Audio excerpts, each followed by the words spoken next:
The little girl hadn't eaten in 2 days. Her clothes hung loose, her eyes empty, until a black limousine stopped beside her. A tall man stepped out, his suit worth more than everything she'd ever owned. "Hey, kid, are you okay?" he asked gently. She hesitated. "Do you have food?" He didn't know it then, but that moment would change both their lives forever. 15 years later, that same girl, no longer starving, no longer powerless, walked into an office that made billionaires tremble, and sitting behind the desk was him. But this time, she wasn't the one who needed saving. Hold on. Before the story continues, drop in the comments. What time is it where you are? Let's see who's watching late tonight. Her name was Amara. She grew up in the slums of Atlanta, where the nights were loud, the air heavy, and hope felt like a luxury only the rich could afford. She didn't remember her parents. Just the sound of rain leaking through tin roofs and the taste of stale bread shared among orphans who dreamed of being seen. The man who stopped that night was Richard Hale, one of the wealthiest businessmen in the city. People called him ruthless, a man who measured life in profits. But something about that fragile girl standing barefoot on the curb made him stop. "Get in," he'd said, opening the car door. Amara hesitated. "You don't even know me." Richard's voice softened. "Maybe it's time someone did." He sent her to school, paid for her meals, even gave her a place to call home. For the first time, Amara slept without fear. She studied hard, watched people in suits walk past her with the same dismissive glance she'd once known too well. But even with a full belly and a warm bed, she could never forget how differently the world treated her skin. The maids whispered when she passed. Guests asked if she was adopted or hired. Richard defended her, but the looks never stopped. Still, Amara promised herself. One day she'd be more than a charity case. And she meant it. Because 15 years later, Amara was about to walk into a boardroom that would remind her, no matter how much success you earn, some people will never see past the color of your skin. Years passed, and Amara's name began to mean something. She earned scholarships, graduated top of her class, and built a career in finance that even her mentors couldn't ignore. People called her a prodigy. But behind every compliment there was a shadow. At networking events, she noticed the same pattern. Handshakes that lingered longer on others, smiles that faded when she introduced herself. Once during an internship interview, the recruiter looked at her resume and said, "You're very impressive. But are you sure you'll fit in with our clients?" Amara forced a polite smile. "I'll make sure they fit in with me."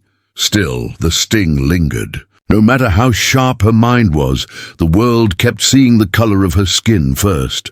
When she finally joined Hale Industries, the irony wasn't lost on her. Richard Hale, her rescuer, was now her boss's boss. The company was an empire glittering with success. But inside, the culture was quietly toxic. On her first day, a senior executive joked, "So you're the diversity hire. Good optics, huh?" Amara's lips tightened. "No, I'm the results hire. You'll see soon enough." She worked harder than anyone, late nights, endless reports, all while pretending not to hear the whispers. She only got here because of him. She doesn't belong. One evening, she overheard two executives laughing near the elevators. Imagine the old man saving a street kid, and now she's running around acting like she owns the place. Her chest tightened. For a moment, she wanted to scream, but instead she smiled. One day I will own this place. Then came the deal that changed everything. A major contract worth billions hung in the balance. Amara found a loophole that could save the company millions. But when she presented it in a meeting, her manager interrupted halfway through. "Let's wait for someone more experienced to verify this," he said, cutting her off. "But the numbers are solid." "I said we'll wait," he snapped. A week later, he presented the same idea as his own. The board applauded. Amara sat there, fists clenched under the table, her voice trapped behind years of polite silence. After the meeting, Richard approached her privately. "I know it was your work," he said softly. "Then why didn't you say something?" he sighed. "Sometimes it's better to stay quiet, Amara. Pick your battles." She stared at him, eyes burning. Easy to say when the war isn't fought on your skin. That night, she packed up her desk. Everyone thought she quit. But she wasn't leaving, she was starting over. Amara joined a smaller firm, one that respected her mind, not her image. In 3 years, she rose from analyst to director. Her strategies started catching national attention. And when a global merger put her company on top, guess whose firm they were set to acquire? Hale Industries? The same company that once questioned her worth. The same man who once told her to stay quiet. As she prepared for the acquisition meeting, her assistant knocked gently. "Ms. Johnson, they're ready for you." Amara took a deep breath, straightened her blazer and smiled. "Let's go remind them who I am."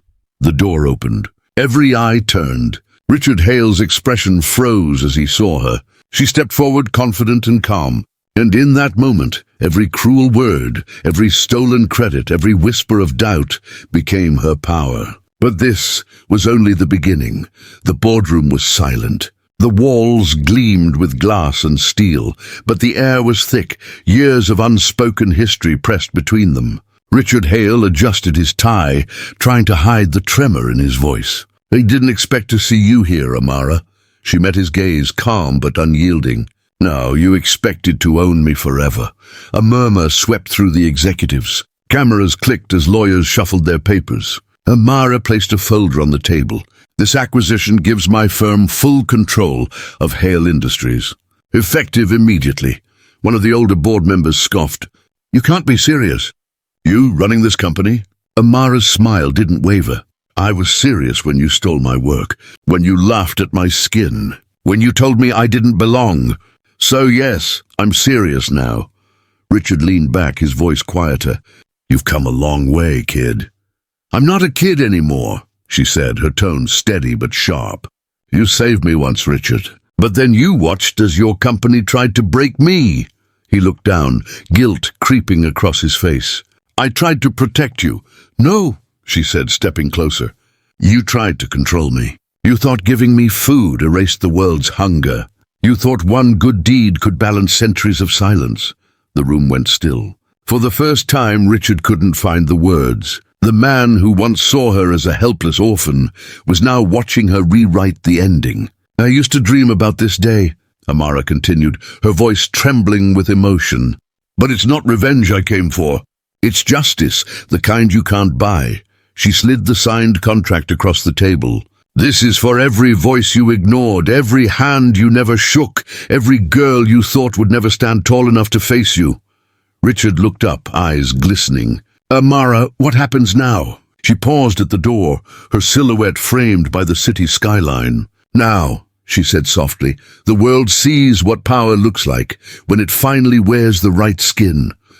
And with that, she walked out, leaving behind silence and the sound of a legacy collapsing. Weeks after the acquisition, Amara sat alone in the same corner office that once belonged to Richard Hale. The skyline shimmered beyond the glass, different now, somehow quieter. She traced her fingers over the mahogany desk, remembering the first time she'd seen it as a hungry little girl, too scared to speak. Now her voice carried across cities. Richard had retired quietly. Some said shame broke him, others said relief. Before leaving, he'd come to her office one last time. "I was blind," he admitted, his voice heavy. "You saw the world for what it really is. I just looked away." Amara nodded softly. "We all look away until the pain has our name on it." He left without another word. That night, Amara launched a new foundation under Hale Industries' new name, the Equity Initiative, dedicated to helping underprivileged black youth find mentorship and opportunity, not pity. Cameras flashed, applause followed, but Amara's smile was quiet. This wasn't triumph. It was transformation. She knew her story wasn't unique. For every Amara, there were thousands of voices still unheard. Kids who wouldn't get lucky enough to be saved. Women who would never get a seat at the table, no matter how hard they worked. Standing before the press, she said, "I was once told that success would make them respect me. But respect built on fear isn't justice. Real change doesn't start in boardrooms. It starts when we stop deciding who deserves to be seen." The room fell silent. As the lights dimmed and the crowd dispersed, Amara looked out the window, toward the same streets she'd come from. The same hunger still lingered out there. But now so did hope. Because sometimes the most powerful revenge isn't anger. It's becoming everything they said you could never be. And maybe, just maybe, the world will start listening when stories like hers stop being the exception. So what will you do when it's your turn to speak up?